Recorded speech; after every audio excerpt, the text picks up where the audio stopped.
Bonjour à tous et à toutes, bienvenue dans mon nouveau podcast. Je suis Monia, conseillère nutrition en insuffisance rénale chronique de stade 4 et diabétique de type 1 depuis maintenant 25 ans.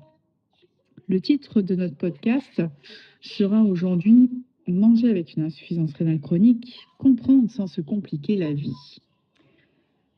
Déjà, je vous souhaite à tous la bienvenue. Ce sujet est très important et souvent très mal compris, l'alimentation en insuffisance rénale chronique. Je tiens à préciser quelque chose d'essentiel, je ne suis ni médecin, ni diététicienne diplômée. Ce que je partage ici, ce sont des informations pédagogiques vulgarisées pour mieux comprendre comment adapter son alimentation quand on vit avec une insuffisance rénale chronique. Chaque situation est différente, donc évidemment, on adapte toujours avec son équipe médicale. Alors, première partie de ce podcast, quand on est insuffisant rénal chronique, mais non dialysé. Quand on n'est pas encore dialysé, l'objectif principal n'est pas de supprimer des aliments. C'est plutôt de ralentir la progression de la maladie et de soulager les reins. Les reins, quand ils fonctionnent moins bien, ont plus de mal à éliminer certains déchets. L'alimentation peut donc devenir une vraie alliée. Les protéines, commençons par cela, ni trop peu. Les protéines sont essentielles à la vie. On en a besoin pour les muscles, l'immunité, la réparation des tissus et les hormones. Mais les protéines produisent des déchets que les reins doivent filtrer. Et lorsqu'on est en insuffisance rénale, nous avons du mal à les éliminer ou nous les éliminons en excès. Donc, on cherche à éviter les excès de protéines, privilégier la qualité plutôt que la quantité. Cela signifie, dans la pratique, adapter ses portions, souvent avec l'aide d'une diététicienne qui vous donnera votre taux de protéines acceptable en fonction, bien sûr, de vous et uniquement vous, car chaque personne est différente. Cela signifie également éviter les accumulations, par exemple viande, fromage, yaourt au même repas. Favoriser des produits de bonne qualité, des protéines végétales également. Ce n'est pas un régime hyperprotéiné, ce n'est pas non plus un régime sans protéines, c'est un équilibre. Deuxième chose à laquelle il faut effectivement faire très attention, c'est le sel. Le sel favorise l'hypertension, la fatigue cardiaque, la rétention d'eau. Or, les reins et le cœur travaillent ensemble. Réduire le sel ne veut pas dire manger fade. Cela veut dire éviter les plats industriels, limiter charcuterie et fromage salé.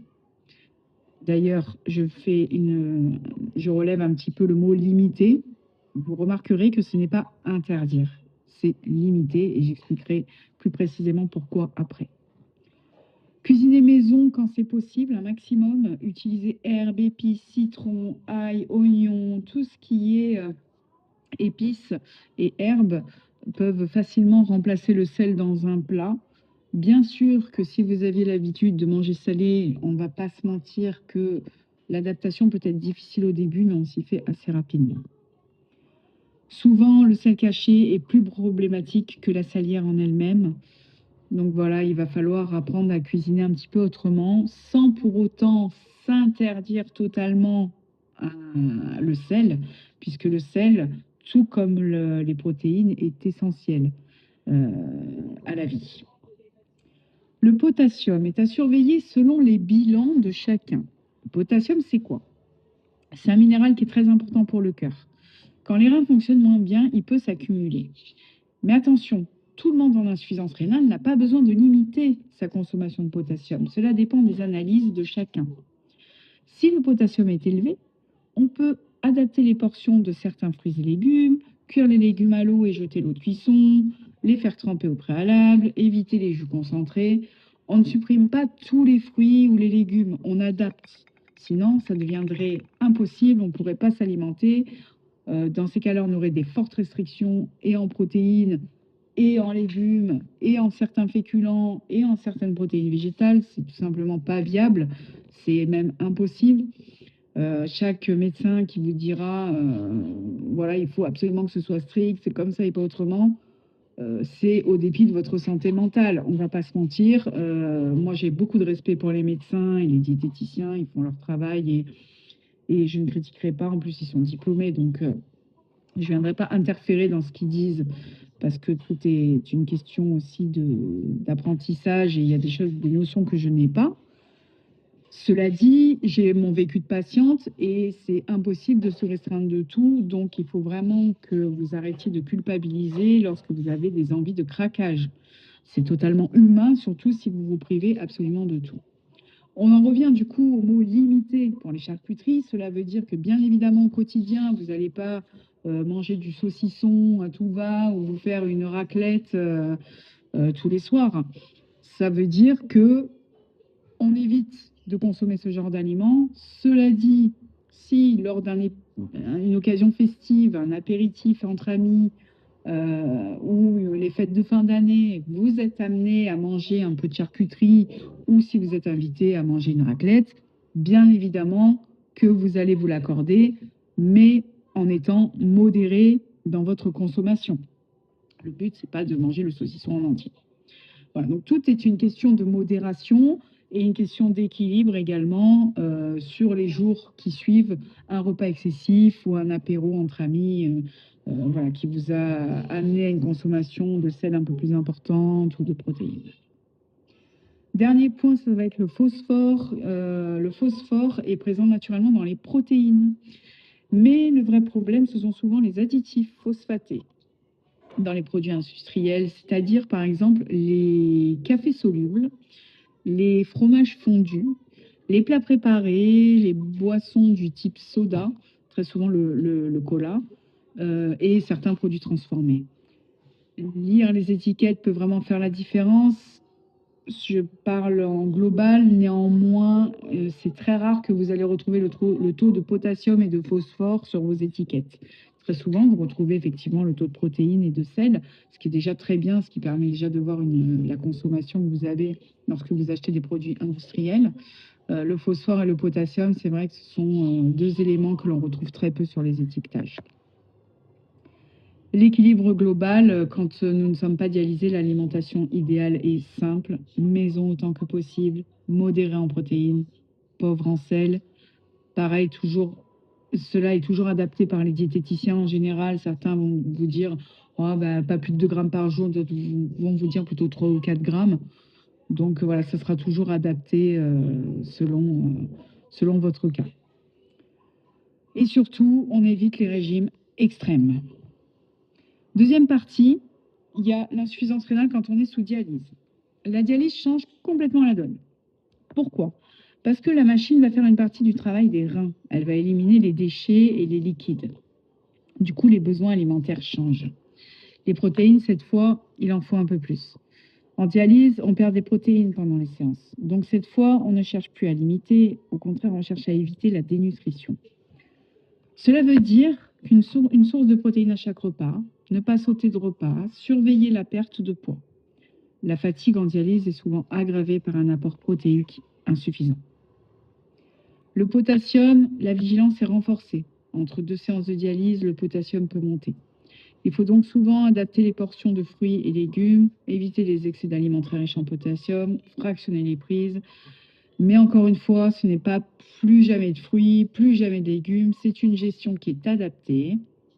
Et puis bien sûr, qui est suivie par votre néphrologue qui pourra donc vous prescrire peut-être un médicament pour réduire le potassium et qui vous expliquera également que certains médicaments peut-être que vous pouvez prendre peuvent également le faire monter. Et ça vaut aussi pour les personnes donc non dialysées. Sachez qu'il y a des médicaments qui font naturellement monter le potassium. Les liquides, un point crucial. Quand on urine peu ou plus du tout, les liquides s'accumulent entre les séances. Cela peut provoquer des essoufflements, des œdèmes, une prise de poids rapide. Et quand je dis rapide, c'est vous avez pris 2 kilos sur la balance en une journée. C'est pas du gras, hein, c'est de l'eau. On apprend souvent à mesurer ses apports, limiter les boissons, faire attention aux aliments très riches en eau. La gestion des liquides devient presque aussi importante que celle des aliments. Le sel devient encore plus stratégique. Le sel donne soif. Plus on mange salé, plus on boit. Plus on boit, plus la dialyse sera difficile. Donc en dialyse, le sel est un levier majeur. Ce que j'aimerais que vous reteniez, il n'existe pas une alimentation de l'insuffisance rénale. Il existe une phase avant dialyse, une phase en dialyse des bilans sanguins différents, des ressentis différents. L'alimentation doit être personnalisée.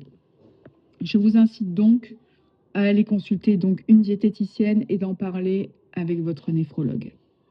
Dans tous les cas, ce qui sera de bon sens, c'est de surveiller le sel, d'éviter l'ultra transformé, d'adapter les protéines selon la phase de votre maladie, se faire accompagner et surtout ne pas vivre l'alimentation comme une punition.